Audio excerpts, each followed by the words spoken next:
Kita kepada Allah Subhanahu wa taala atas segala nikmat yang telah diberikan kepada kita. Bersolawat kita kepada baginda Rasulullah sallallahu alaihi wasallam dengan ungkapan Allahumma salli wa sallim ala sayyidina Muhammad wa ala alihi wa sahbihi ajma'in. Alhamdulillah, pada pagi hari ini kita diberikan kesempatan untuk kembali mencoba menyelami, membaca dan memahami yang tujuannya tentu adalah mencari sebanyak mungkin pelajaran yang bisa kita amalkan dalam kehidupan sehari-hari.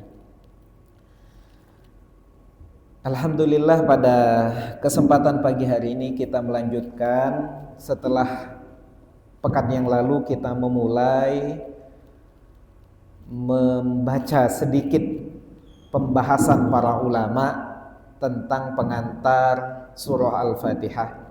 Ya, semuanya serba ringkas kita sampaikan, karena kalau mau kita bahas semua pendapat ulama sampai selesai majelis tidak selesai kita bahas Al-Fatihah. Jadi kita coba sedikit-sedikit saja, yang penting ada pelajaran yang bisa kita ambil dari pembahasan para ulama tersebut. Pada kesempatan kali ini, sebelum kita memulai membaca Al-Quran, Allah perintahkan kepada kita untuk meminta perlindungan. Meminta perlindungan itu dalam bahasa Arab disebut sebagai isti'adzah, atau mengucapkan a'udzu billahi minasy syaithanir rajim. Hal ini Allah jelaskan misalnya dalam Quran surah Al-Fussilat ayat 36, a'udzu billahi minasyaitonir rajim, wa imma yanzaghannaka minasyaitoni nazghun fasta'id billah innahu huwas samiul alim. Bahwa Allah tegaskan kepada kita ketika ada nazghun. Nazgun itu godaan syaitan ya, yang dia sifatnya halus ya. Jadi para ulama membahas, Pak, ada bedanya antara godaan syaitan dengan keinginan nafsu. Kalau kita misalnya malam hari tiba-tiba ingin memakan, taruhlah misalnya malam-malam mau nasi goreng misalnya, kita keluar, ternyata semua toko sudah tutup. Kita pulang, tapi ketika pulang itu masih ingin, sampai besok masih kepikiran, bahkan sampai ke mimpi, ke bawah mimpi. Itu namanya godaan dari nafsu, spesifik ya. Tapi kalau godaan syaitan, dia tidak spesifik. Ada orang digoda syaitan untuk mencuri, misalnya ada buah durian misalnya sudah mau ini, dia digoda untuk mencuri, berupaya dia untuk mencuri, ternyata ketika mau nyampe di sana tidak bisa, entah ada sesuatu dan lain-lain dan yang lainnya, maka digoda oleh setan, dia minimal kalau tidak mencuri hancurkan atau bakar atau apa. Nah, itu setan, godaan setan. Dia tidak spesifik satu bentuk kemaksiatan, yang penting manusia terjerumus ke dalam kemaksiatan. Maka menghadapi godaan yang begitu berbagai macam itu, Allah ingatkan kita, wa imma yanzaghannaka minasyaitani nazghun fasta'id billah. Ada 2 ayat. Kemudian juga secara spesifik Allah ingatkan, ketika kita mau membaca Al-Quran atau mau melakukan hal-hal yang baik, Allah firmankan fa idza qara'tal Qur'an. Ini sighahnya fi'il madhi. Kalau terjemah letter luck-nya, kalau sudah membaca Al-Qur'an. Tetapi para ulama memaknainya kalau hendak membaca Al-Qur'an. Ternyata bahasa Arab itu unik, Pak. Kadang-kadang kalau perbuatan itu belum terjadi, tapi betul-betul sudah diniatkan akan terjadi atau diharapkan betul keterjadiannya, maka yang belum terjadi itu dipakai fi'il madhi. Telah padahal belum terjadi. Contohnya ketika kita mau sholat, itu kan ada iqamah, qad qamatis sholah. Kalau terjemah letter luck-nya, maknanya sungguh sholat telah didirikan, padahal kita belum sholat. Tapi karena keinginan untuk sholat itu sudah betul-betul kuat, dan kita berharap sholat itu betul-betul terjadi, maka walaupun belum sholat disebut sungguh sholat telah didirikan. Maknanya sungguh sholat sudah akan didirikan. Sama dengan ayat ini. Fa'idha qara'tal Qur'an, kalau niat sudah bulat, sudah wudu, sudah ngambil tempat, sudah enak duduknya, sudah siap membaca Al-Quran, fasta'id billahi minasyaitonir rajim, maka ucapkan a'udzubillahi minasyaitonir rajim. Apa sebenarnya hikmah dari perintah untuk membaca isti'adzah ini? Perintah untuk beristi'adzah setidaknya menunjukkan kita beberapa hal. Yang pertama, kita meminta tolong karena kita tidak mampu. Ini yang pertama. Kita meminta perlindungan karena kita tidak bisa menghadapinya sendiri. Kalau ada orang, dia misalnya karate atau pendekar, sudah sabuk hitam, diganggu oleh anak kecil, maka dia tidak perlu meminta tolong, dia bisa sendiri. Orang minta tolong karena dianya tidak mampu. Kita meminta tolong karena kita tidak mampu.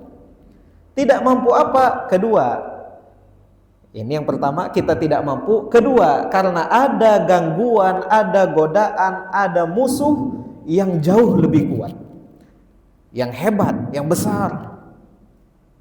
Siapa musuhnya? Musuhnya adalah syaitan.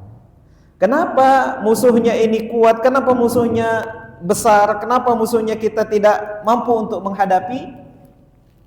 Allah katakan, wa kadzalika zayyana likulli nabiyyin aduwwan syayatinal insi wal jinni yuhi ba'dhum ila ba'din zukhrufal qawli ghurura. Bahwa setiap masa itu selalu ada musuhnya dari kalangan syaitan, baik syaitan dari golongan jin maupun golongan manusia. Kenapa sulit menghadapinya?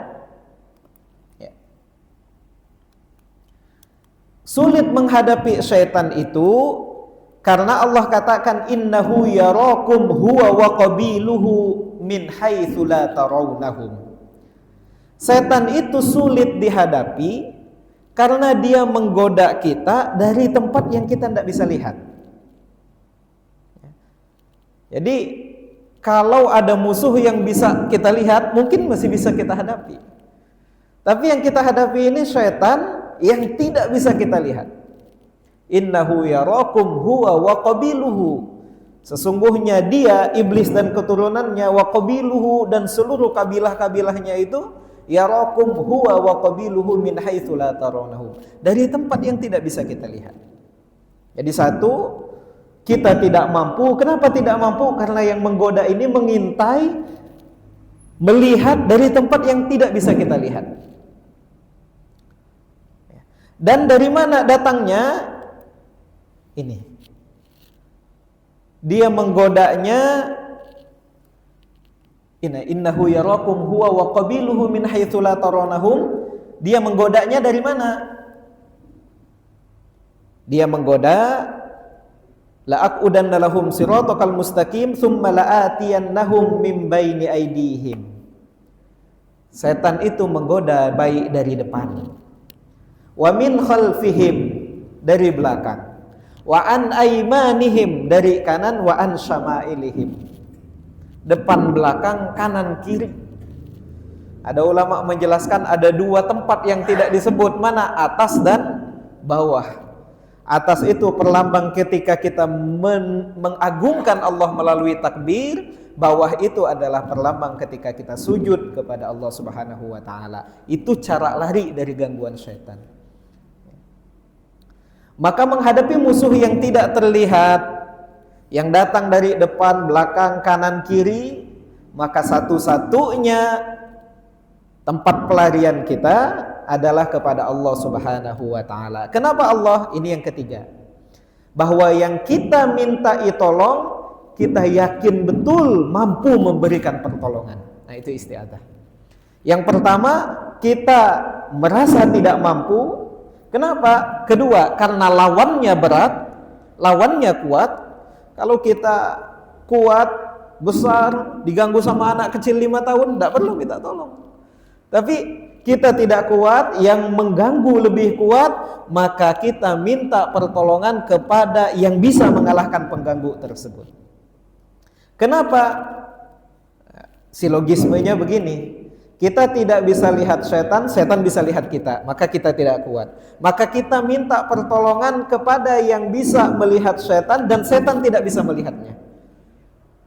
La tudrikuhul absar, Allah itu tidak bisa dilihat, wa huwa yudrikul absar, tapi Allah bisa melihat semuanya.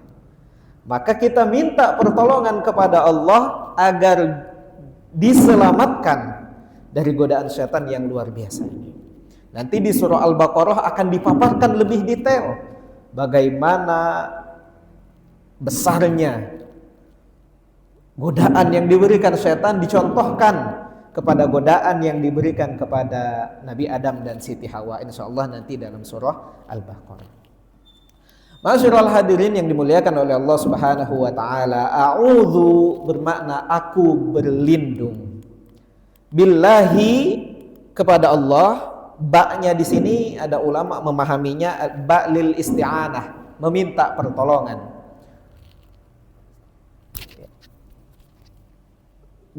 Gangguan dari tadi Ustaz, enggak bisa. Ya. Minasyaitonir rajim, dari gangguan syaitan yang terkutuk. Sebelum membaca surah Al-Fatihah ataupun baca ayat-ayat lain dari Al-Qur'an, kita diperintahkan oleh Allah Subhanahu wa taala untuk senantiasa mengucapkan isti'adzah. Meminta perlindungan. Dari apa? Dari segala hal. Bisa jadi justru uniknya Allah perintahkan meminta perlindungan ketika kita akan melakukan hal-hal yang baik. Ketika akan membaca Al-Quran, Allah perintahkan kita untuk beristi'adzah. Kenapa? Dengan harapan bahwa apa yang kita baca, apa yang kita pahami adalah benar-benar petunjuk yang datang dari Allah Subhanahu wa taala. Karena banyak juga orang baca Quran ternyata salah paham. Maka ulama sampai memberikan satu kaedah itu.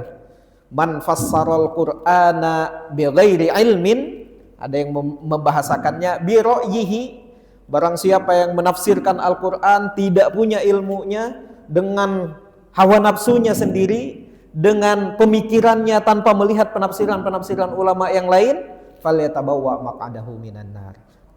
Maka tempatnya di neraka. Nah, ini hati-hati kita. Maka sebelum melakukan hal-hal yang baik, kita berta'awudz, a'udzubillahi minasyaitonir rajim. Kemudian kita masuk kepada ayat yang pertama, Bismillahirrahmanirrahim. Pertama, walaupun pekan lalu sudah kita singgung sedikit, ulama berbeda pendapat apakah Bismillahirrahmanirrahim ini bagian dari Al-Fatihah atau bukan. Imam Syafi'i memilih pendapat yang mengatakan bahwa Bismillahirrahmanirrahim adalah ayat pertama dari surah Al-Fatihah, sehingga di dalam sholat jahar juga dibaca dengan keras. Ada ulama yang lain yang memilih pendapat yang berbeda bahwa Bismillah itu pembuka dari surah-surah dan setiap surah dalam Al-Quran kecuali At-Taubah, sehingga bukan bagian dari Al-Fatihah, tapi pembuka, khusus pembuka untuk setiap surah. Tetapi meskipun begitu, baik yang memilih pendapat bagian dari Al-Fatihah ataupun bukan bagian dari Al-Fatihah, sepakat, mayoritas ulama sepakat bahwa ayat dalam Al-Fatihah itu berjumlah 7 ayat. Ya, bedanya nanti di ihdinas siratal mustaqim dianggap sebagai satu ayat. Apa fadilahnya? Nabi katakan, kullu amrin dhi balin la yubda'u fihi bi bismillahirrahmanirrahim aqta. Segala sesuatu yang dimulai tanpa bismillahirrahmanirrahim, kullu amrin dhi balin. Segala sesuatu yang baik, yang zahirnya baik. Karena tidak mungkin orang mau melakukan kemaksiatan dan dia berbismillah, malu kepada Allah. Kullu amrin dhi balin, segala hal yang zahirnya baik. Kalau kita mau memakai pakaian itu zahirnya baik, maka ucapkan bismillahirrahmanirrahim. Mau minum itu zahirnya baik, maka minum bismillahirrahmanirrahim. Tapi kalau mau buang air besar, walaupun zahirnya baik, karena kalau orang tidak buang air besar seminggu saja itu sudah berbahaya. Zahirnya baik, tapi karena batinnya baik, tapi karena zahirnya membuang kotoran, maka tidak diperintahkan mengucapkan bismillahirrahmanirrahim ketika akan membuang kotoran. Kullu amrin dhi balin, segala sesuatu yang zahirnya baik. La yubda'u fihi, yang tidak dimulai dengan ucapan bismillahirrahmanirrahim, fahuwa aqta, maka terpotong keberkahannya. Ulama memberikan contoh terpotong di sini seperti seekor kuda yang terpotong ekornya. Kuda, kalau ada kuda itu hebat, harganya mahal, bisa dinaikin, gagah dan seterusnya. Tapi kalau ada kuda terpotong ekornya, dia masih bisa dimanfaatkan, masih bisa dinaikin, masih bisa dikendarai. Tapi kalau mau dijual harganya sudah jatuh. Itu namanya kullu amrin dhi balin la yubda'u fihi bi bismillahirrahmanirrahim aqta. Kata-kata dalam basmalah ya, unik, Pak. Bismillahirrahmanirrahim, kalau kita lihat di sini ada 4 kata. Bismi Allahi Ar-Rahmani Ar-Rahimi.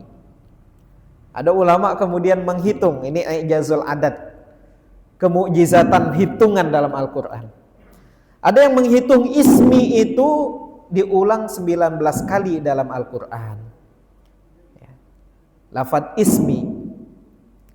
Kemudian Allah itu diulang 2698 kali, yang habis dibagi 19. Kemudian Ar-Rahman adalah kasih sayang yang sempurna, itu disebut 57 kali. Habis juga dibagi 19. Kemudian Ar-Rahim 114 kali, juga habis dibagi 19. Maka ulama mengatakan, ada apa dengan 19 ini? Ternyata kalau kita buka Quran, 19 itu disebut dalam Al-Quran, alaiha tis'ata asyar. Ada 19 malaikat yang menjaga neraka itu. Maka barang siapa yang ingin diselamatkan dari neraka itu, kata para ulama, sering-sering membaca 19 ini. Alaiha tis'ata asyar. Bismillahirrahmanirrahim. Yang pertama adalah bismi. Lafaz yang pertama. Bismi itu gabungan dari 2 kata, huruf ba dan juga ismun. Huruf ba, bi, itu adalah huruf jar, yang paling tidak nanti dibahas oleh ulama punya 14 fungsi. Ada banyak fungsinya. Punya 14 fungsi, di antara 2 fungsi yang terpenting adalah al-ilsaq wal isti'anah. Ilsaq itu artinya melekat, isti'anah itu artinya meminta tolong. Tapi sebelum kita masuk ke pembahasan tersebut, ingin kami sampaikan satu hal. Bahwa di Quran ada juga ungkapan bismi, sering kita baca, Pak. Iqra bismi rabbikal ladzi khalaq. Tapi kalau kita baca dalam Al-Quran, Iqra bismi rabbikal ladzi khalaq itu setelah huruf ba-nya itu ada alif. Ba, alif, baru sin mim. Ya. Lafaz bismi rabbik itu ba, alif, sin, mim. Sementara di sini dan seluruh ayat yang berisi bismillahirrahmanirrahim di seluruh pembuka surah itu tidak ada alifnya, tidak ditulis. Ulama menjelaskan, yang pertama ini untuk meringkas, ini pembahasan yang sangat rasional. Itu untuk meringkas, karena dalam Bismi Rabbik itu hanya beberapa kali disebut dalam Al-Quran. Tapi Bismillahirrahmanirrahim ini sering nanti untuk setiap awal surah ditulis Bismillah, maka untuk meringkas tidak ditulis alifnya. Ini satu. Tapi ada ulama yang memberikan rahasia yang lebih dalam terhadap pemilihan rosam tersebut. Jadi kalau kita pahami Iqra bismi rabbik, ini ayat yang pertama kali turun kepada Rasulullah SAW. Ketika Nabi sedang bertahannus di Gua Hira, datang malaikat Jibril, kemudian mengatakan, Iqra, bacalah ya Muhammad. Apa jawaban Nabi? Ma ana biqari. Saya tidak bisa membaca. Bapak, kalau ada ungkapan dalam bahasa Arab dimulai dengan bi, salah satu maknanya adalah penekanan. Ma ana biqari, saya betul-betul tidak bisa membaca. Atau alaisallahu bi ahkamil hakimin, bukankah Allah yang betul-betul maha adil, maha menghakimi. Nah, jadi bi itu salah satu fungsinya adalah menegaskan. Nabi katakan ma ana biqari, saya tidak bisa membaca.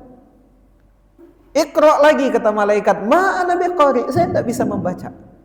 Sampai 3 kali, yang ketiga baru malaikat itu peluk kepada Nabi SAW. Nabi ini tidak pernah belajar membaca tulis, Pak. Maka ketika disuruh membaca itu kan membaca sesuatu dari yang tertulis di hadapan atau membaca sesuatu yang ada dalam ingatan. Itu membaca. Jadi orang kalau disebut qara'a, membaca teks yang ada di hadapannya atau membaca dari ingatannya, itu sama qara'a. Dan Nabi tidak punya, Nabi belum punya hafalannya, Nabi belum bisa baca teksnya, belum bisa baca tulis. Maka pada yang ketiga kalinya malaikat peluk, kemudian katakan, Iqra, bacalah hai Muhammad, tapi membaca bukan karena kamu sudah belajar, membaca bukan karena kamu sudah punya guru, tapi membaca bismi rabbik, dengan nama Tuhanmu, yang kalau sudah pakai nama Tuhanmu, yang gak pernah belajar tiba-tiba bisa. Yang tidak mungkin jadi mungkin, tinggal kun fayakun. Maka ketika sudah disampaikan Iqra bismi rabbik, bacalah dengan nama Tuhanmu, saat itu Nabi bisa baca. Iqra bismi rabbikal ladzi khalaq, khalaqal insana min 'alaq. Bukan hanya bisa baca, sampai Nabi itu mudah menghafalkannya. Maka di ayat lain ketika turun ayat, Nabi itu pengen cepet-cepet ngapal. Ditegur sama malaikat, la tuharrik bihi lisanaka lita'jala bih. Jangan dicepet-cepetkan gerak baca mulut biar cepet-cepet hafal, enggak perlu. Jadi baca Quran tuh unik, Pak. Menghafal Quran tuh unik. Kalau ada di antara kita ingin menghafal Al-Quran, silakan menghafal, tapi enggak usah niatkan menjadi penghafal Al-Quran, enggak usah niatkan ingin cepat hafal banyak, cepet-cepet hafalnya, enggak perlu. Karena Nabi diingatkan bukan tentang cepatnya dalam membaca Al-Quran itu, tapi bagaimana kita meresapi makna-maknanya. Para sahabat dulu, Pak, menghafalkan Al-Baqarah itu ada yang sampai 10 tahun. Al-Baqarah. Kenapa bisa 10 tahun? Karena 5 ayat dibaca, tidak akan pindah ke 5 ayat berikutnya sebelum hafal, paham, mengetahui, dan mengamalkan. Wah, ini yang berat. Mengamalkan ini yang berat, Pak. Sayyidina Ali itu ketika baca ayat alladzina yunfikuna amwalahum bil-laili wan-nahari sirran wa alaniyatan. Orang yang menginfakkan hartanya siang atau malam, terang-terangan atau sembunyi-sembunyi. Nah, kalau kita kan itu pilihan, Pak. Jadi bisa milih siang, bisa milih malam, bisa milih terang-terangan, bisa milih sembunyi-sembunyi. Tapi kalau Sayyidina Ali enggak. Ketika baca ayat itu, misalnya beliau punya 10 dirham, 2,5 dirham disedekahkan malam hari, 2,5-nya disedekahkan siang hari, 2,5-nya disedekahkan sembunyi-sembunyi, 2,5-nya disedekahkan terang-terangan. Nah, ini bagaimana para sahabat sampai mengamalkan isi kandungan Al-Quran itu seperti itu. Ya. Maka ketika Nabi tadi sudah bisa membaca Iqra bismi rabbik, untuk mengenang prosesnya yang begitu lama, itu kan lama prosesnya, tidak langsung. Begitu malaikat Jibril datang, tidak langsung Nabi bisa membacanya, tapi ada sampai 3 kali proses, maka ditulis alif di situ. Dalam ilmu tajwid, alif itu bagian dari mad. Ada 3 mad itu, alif, waw, dan ya. Huruf-huruf yang di depannya ada huruf alif, maka dia menjadi mad. Mad itu panjang. Bacanya pun kita lebih panjang. Maliki, panjang dia. Walaupun panjangannya 2 harokat ketukannya. Untuk mengenang peristiwa itu, peristiwa sulitnya Nabi, proses yang dialami Nabi, maka para ulama menambahkan huruf alif di situ. Sementara dalam Bismillahirrahmanirrahim, nanti akan berkaitan dengan rahmatnya Allah. Allah ingin agar rahmat itu turun secepat mungkin kepada hambanya, maka ulama tidak menulis alif setelah huruf ba. Nah, ini sebagian penjelasan ulama. Jadi ada yang mengatakan, oh itu hanya alasan menyederhanakan tulisan. Tapi ada yang mencoba memberikan makna yang lain. Kenapa tidak ada huruf alif setelah huruf ba dalam ismi? Untuk mempercepat sampainya rahmat Allah. Tanpa ada mat lagi di situ. Cepat. Kenapa? Kita lanjutkan. Bismi dengan menyebut. Ulama menyebutkan ada 2 pendapat. Pertama, ismun itu dari samawa, ada wasama. Sama ya. Samawa itu artinya tinggi. Maka orang kalau disebut ismun, itu adalah sesuatu yang dengannya dia bisa menjadi lebih tinggi. Nama orang itu kehormatan bagi dirinya. Maka Al-Quran melarang kita menyebut orang lain dengan gelar-gelar yang buruk. Al-Quran melarang kita menggelari orang lain dengan gelar-gelar yang dia tidak sukai. Karena ismun itu tinggi. Sama itu langit. Kenapa disebut langit? Karena dia tinggi, tak terjangkau. Kalau masih terjangkau, atap itu namanya saqaf. Kalau tidak terjangkau itu samaun. Ya, dari sini. Maka ismun itu menyebutkan tingginya derajat. Kemudian apa yang harus disebut? Bismillah. Allah. Allah ini rangkuman dari setiap sifat-sifat dan nama-nama Allah yang lain. Kalau kita ingin menyebut nama Allah yang mencakup semua semua pilihan sifat yang ada dalam dirinya, maka cukup sebutkan Allah saja. Baru nanti ditambahkan, ulama mengatakan qulid'ullaha awid'ur rahman. Kalau mau ditambahkan, tambahkan sesuai dengan makna dari namanya. Misal ada banyak permasalahan, maka kita berdoa ya Allah ya Fattah. Ya Allah dan ya wahai yang maha pembuka segala hal. Ada kesulitan rizki, kita berdoa ya Allah ya Razzaq. Jadi kalau ada yang spesifik, boleh menyebutkan nama-nama Allah yang spesifik. Tapi kalau mau mencakup semuanya, sebutkanlah Bismillah. Apa maknanya? Ulama memahami Bismillah ini maknanya abda'u Bismillah. Aku memulai dengan mengucap Bismillahirrahmanirrahim. Atau bada'tu bi'aunillahi wa taufiqihi. Sejak awal penurunan Al-Quran diturunkan dengan nama Allah, maka dalam setiap pembacaan juga harus dimulai dengan nama Allah. Al-Quran diturunkan pertama kali dengan Bismi Rabbik. Ada ulama memahami sebelum Iqra' Bismi Rabbik, Nabi diajarkan dulu Bismillahirrahmanirrahim. Al-Fatihah dimulai dengan Bismillahirrahmanirrahim, mengajarkan kepada kita bahwa dalam setiap hal juga harus kita mulai dengan Bismillahirrahmanirrahim. Apa makna ba di situ? Ba itu lil ilsaq, untuk melekatkan. Jadi dalam setiap tindakan kita perlu membaca Bismillahirrahmanirrahim. Kenapa? Dengan melekatkan Bismillah dalam diri kita menjadi kontrol. Kalau kita mau minum, dikasih pilihan minuman, maka kita lihat, oh kita ini ilsaq dengan Allah, ada yang mengawasi. Maka kita pilih minuman yang disukai oleh Allah dan bukan memilih minuman yang tidak disukai oleh Allah Subhanahu wa ta'ala. Kita mau keluar dari tempat ini, ada sendal, ada yang bagus, ada yang jelek. Bisa jadi yang jelek punya kita, yang bagus punya orang. Tapi karena mata kita ini lekat dengan Bismillahirrahmanirrahim, maka kita tidak lihat yang punya orang, karena kita tahu ada yang sedang mengawasi. Seorang anak yang sedang ujian, kalau di sampingnya ada pengawas, maka dia tidak akan berani untuk melakukan upaya-upaya mencontek, karena akan ketahuan. Maka dengan memahami bismillah ini bil ilsaq, melekatkan diri kita dengan Allah Subhanahu wa taala, maka setiap tindakan, setiap perbuatan tentu akan hati-hati kita memilihnya, karena kita sadar betul ada yang selalu melihat.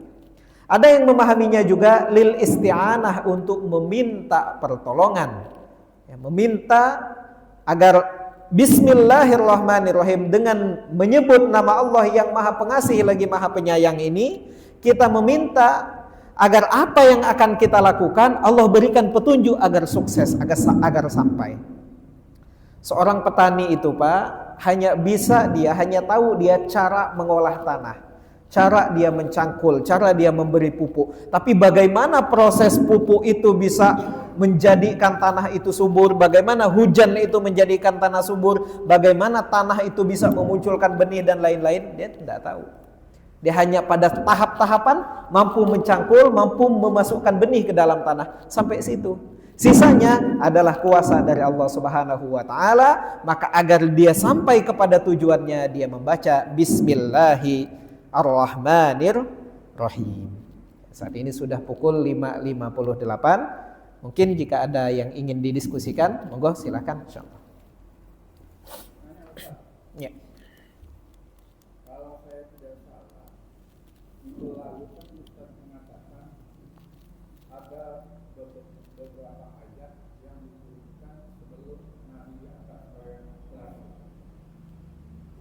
Baik surat yang diturunkan setelah maupun di bawah. Kalau saya boleh tahu, surat apa saja?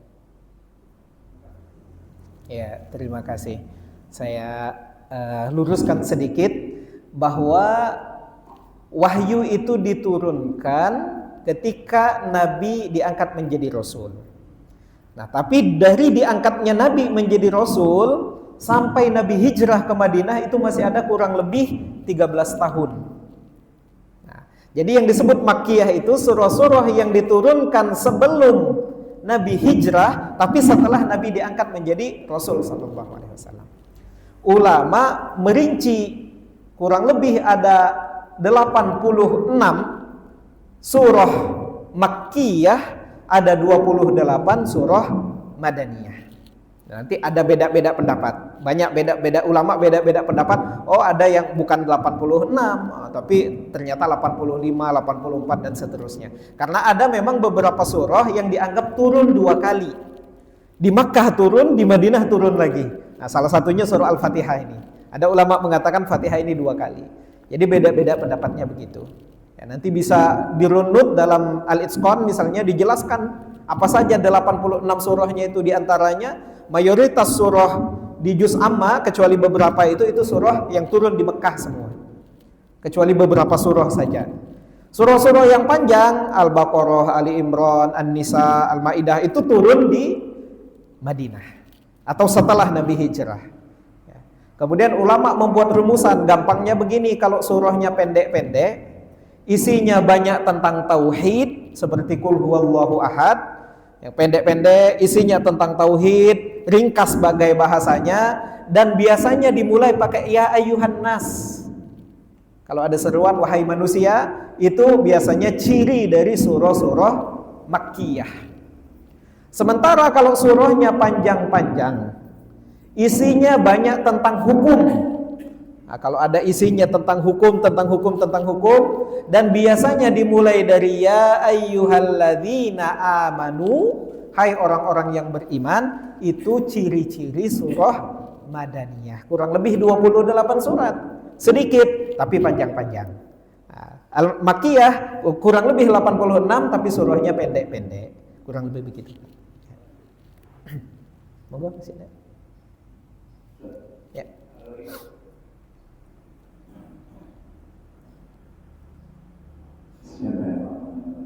Assalamualaikum warahmatullahi wabarakatuh. Waalaikumsalam warahmatullahi wabarakatuh. Mengenai Al-Fatihah minggu kemarin juga Ustaz, Jadi seperti kita sebutkan minggu kemarin bahwasanya Al-Fatihah itu terdiri dari 7 ayat, 25 surat dan 25 kata, 113 kata itu. Dari 113 kata itu tidak ada huruf fa, tidak ada huruf fa. Jadi kami ingin bertanya, kenapa sampai tidak ada huruf fa tersebut tadi? Ya, terima kasih. Para ulama tidak menjelaskan mengapa ada kurang lebih ada 7 huruf ya yang tidak disebutkan di dalam Al-Fatihah itu. Salah satunya adalah huruf fa. Tidak dijelaskan kenapanya, tapi dijelaskan untuk apanya. Jadi dalam riwayat itu tidak ada huruf fa di dalamnya, wa huwa syifaun min kulli da. Tapi dia menjadi obat dari segala macam penyakit. Ya. Tidak dijelaskan oleh para ulama wallahu alam mengapa huruf fa-nya tidak dipilih, tapi fungsinya yang dijelaskan. Kenapa dengan tidak adanya huruf fa itu menjadi syifa, menjadi obat dari segala macam penyakit. Tapi mungkin nanti bisa ditambahkan jika nanti kita temukan, kita baca lebih lanjut, mungkin ada ulama-ulama yang memberikan pembahasan. Tapi sejauh sependek yang kami baca saat ini belum kami temukan pembahasannya mengapa 7 huruf tersebut tidak disebutkan dalam surah Al-Fatihah. Salah satunya ada sa, sin, bukan sin, sa ya. Kemudian ada huruf, ada beberapa huruf ya. Di antaranya huruf fa yang tidak disebutkan. Wallahu a'lam.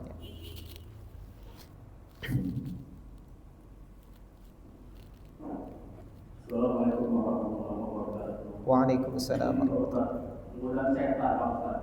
Waktu kita sholat itu kan kita lagi berhubungan dengan Allah Pak. Kita sangat dekat dengan Allah. Lalu baru kita berdoa dengan Allah. Kenapa kita masih tergoda oleh setan Pak? Terima kasih Pak. Ya. Terima kasih. Jadi syaitan itu ada banyak. Nanti ada ulama yang memberikan ketika membahas tentang nama-nama, salah satu nama yang tidak boleh diberikan untuk anak itu nama-namanya syaitan. Ada banyak nama syaitan, Dasim misalnya nama syaitan. Jadi syaitan itu ada fungsinya, ada tugasnya masing-masing. Ada yang tingkatannya cukup tinggi, ya. Ada setan yang berfungsi untuk mengganggu rumah tangga. Jadi ngelihat pasangannya itu bawaannya mau marah aja. Ada setan yang berfungsi mengganggu orang yang sholat. Ada. Ya, memang ya tadi karena setan itu tidak spesifik mau kemaksiatan apa, pokoknya semua jenis kemaksiatan. Di mana dia mengganggu? Salah satunya ketika kita akan takbir itu diganggu tuh. Apa gangguannya? Dibuat kita was-was. Was-was itu ragu-ragu apakah takbir kita sudah benar atau belum. Maka ada yang Allahu Akbar ya. Rasa-rasanya belum sempurna, dibatalkan sholatnya. Itu berhasil tuh setan, senang dia. Karena tidak boleh kita membatalkan sholat tanpa alasan yang dibenarkan. Tapi karena kita merasa wah niat tadi belum sempurna, mumpung sholatnya baru mulai, batalkan niat lagi. Itu bahaya. Itu salah satunya godaan syaitan. Padahal ulama fikih menjelaskan niat sholat itu tidak perlu banyak-banyak, yang dalam hati. Yang diucapkan silakan, mau diucapkan full silakan. Imam Nawawi memberikan kesunahan. Kenapa? Membantu hati kita nanti ketika akan berniat. Ketika sudah niat, al-qasdu wat ta'yin wal fardiyatu. Sengaja saya sholat fardu zuhur, udah cukup. Yang dalam hati, yang diucapkan beriringan dengan mengucapkan Allahu Akbar. Pendek.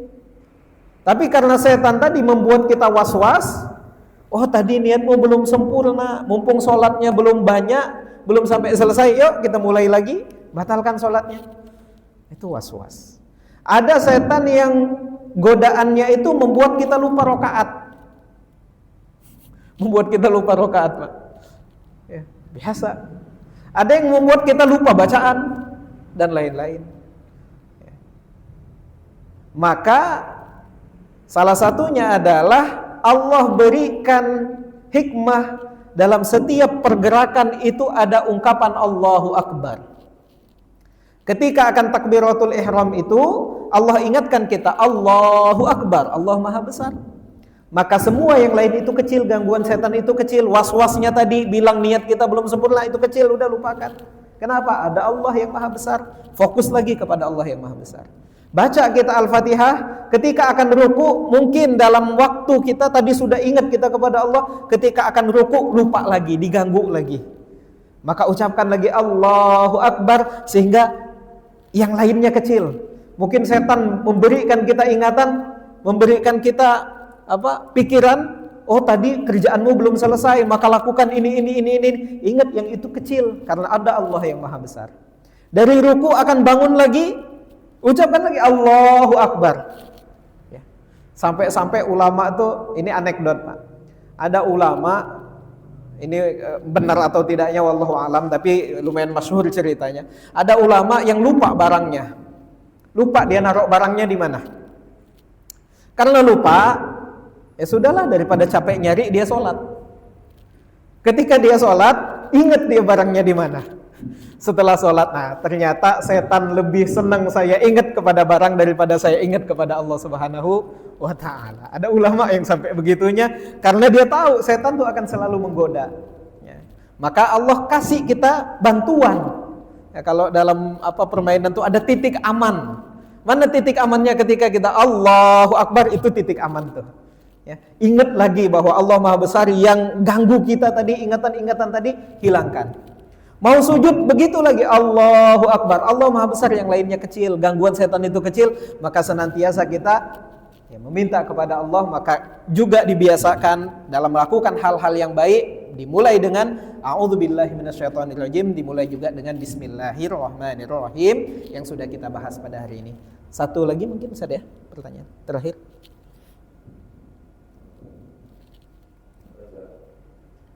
Bismillahirrahmanirrahim. Assalamualaikum warahmatullahi wabarakatuh. Waalaikumsalam warahmatullahi wabarakatuh. Yang pertama tadi kita di slide yang atas tentang Bismillah, kullu amrin Dibalin la yabda'u bil fihi bi bismillahirrahmanirrahim. kullu amrin dibalin la yabda'u bil basmalah atau Ya. mohon diperhatikan misalnya ini, kalau misalnya kayak sholat kan kita biasanya kadang-kadang tidak memulaikan dia dengan basmalah, ada beberapa kali dengan dia. Apakah dia bagian dari atau juga atau tidak dimengerti juga? Tadi ada bilang bahwa surah-surah yang pendek-pendek dan biasanya diawali dengan ya ibadah itu di pakaian, dan yang kedua itu yang sudah tidak aman biasanya di pakaian. Nah, apakah memang surat itu full satu di Makkah atau tidak, atau memang punya tadrijian ayat demi ayat? Karena beberapa surat itu ada menggunakan lafaz ya ayyuhan-nas dalam surat tersebut, ada juga ya ayyuhalladzina amanu. Contoh ada bilang ya ayyuhan-nas, ada ayyuhalladzina amanu. Apakah turunnya itu per surat atau ayat di Makkah? Waalaikumsalam warahmatullahi wabarakatuh. Yang pertama terkait dengan kullu amrin dibalin la yubda'u fihi bi bismillahirrahmanirrahim aqta. Apakah dalam segala hal, ya ulama menganjurkan dalam segala hal yang baik senantiasa dimulai dengan bismillahirrahmanirrahim. Walaupun tidak semuanya harus dijaharkan. Nah, ini ulama nanti memberikan pembahasan. Contohnya ketika sedang khutbah, maka bismillahirrahmanirrahim itu tidak perlu dijaharkan, karena rukun yang wajib dijaharkannya itu adalah salamnya. Assalamualaikum. La kalama qabla salam. Ya. Tapi kalau mau membaca bismillah, baca boleh, tapi disirkan tidak masalah. Sama dengan ketika akan melaksanakan sholat.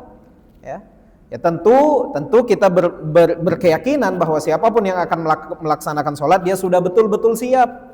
Bahkan bismillahnya itu bisa jadi sudah dimulainya sedang dia wudhu tadi. Ketika wudhu dia sudah bismillahirrahmanirrahim, dan ini masih satu rangkaian. Dalam satu hadis kan, barang siapa yang berwudu di rumahnya, kemudian ia melangkah ke masjid, kemudian melaksanakan sholat di masjid, maka setiap langkah pertama dihitung sebagai penggugur dosa, langkah kedua dinilai sebagai penambah 1 derajat. Maka bisa jadi satu rangkaian ini kita berhusnuzon, itu sudah masuk dalam bismillahnya yang pertama ketika akan berwudu. Maka untuk memberikan kita kemudahan dalam berbagai hal.